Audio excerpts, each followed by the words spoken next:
So I'm thinking about betrayal, and that's because in Mark 14, Judas is called the betrayer by Jesus. Jesus says, "Here comes my betrayer."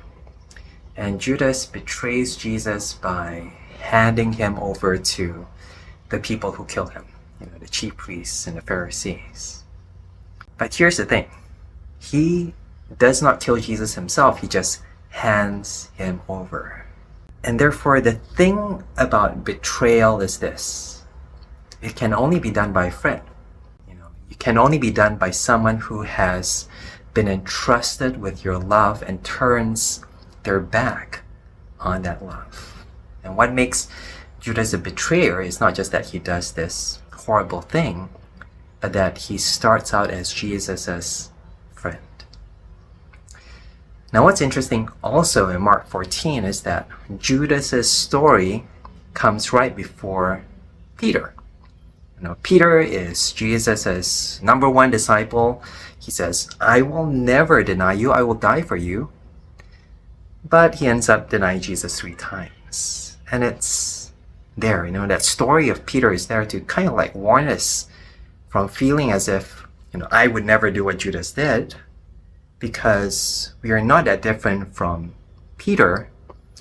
And therefore, in that sense, we are not that different actually from Judas. Because if we consider ourselves loved by God and we have this relationship with Jesus, there is always that possibility. And there is always that reality. And any time that we sin not just by doing that bad thing, but we sin against that good relationship, against that good God, Jesus Christ.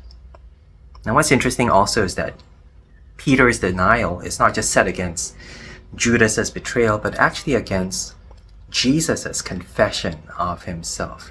Peter is challenged by little girls saying, "Are you with Jesus? Are you with him?" And he says, "Nope, nope, nope." But Jesus is challenged by the high priest. Are you the one? Are you the Christ? And in the end, Jesus says, "I am." And what he does not deny is his mission, his identity as the Christ. What he doesn't deny in the end is his relationship with the Father. He is the Son of the Blessed. And he says, "One day you will see me coming at the right hand of the One on high." And so Jesus is the one who does not deny his Father. He does not deny his mission. All the way to the cross, he's willing to die for it.